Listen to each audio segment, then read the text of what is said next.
லூக்கா 14:27.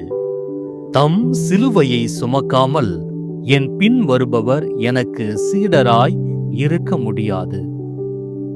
நம் பாவங்களுக்காய் சிலுவை மரத்தை சுமந்த இயேசு தம்மையே சுமக்க அழைக்கிறார்.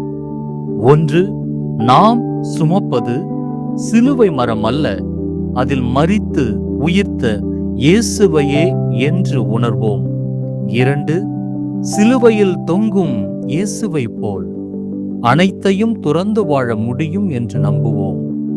3, மீட்கப்பட்டவர்களாய் பிறரும் மீட்படைய சாட்சியாக வாழ்வோம். சிலுவையே சீடத்துவத்தின் அடையாளம். அன்றாடம் ஆண்டவரின் வார்த்தையை உண்போம். ஆன்மா அமைதி பெறட்டும்.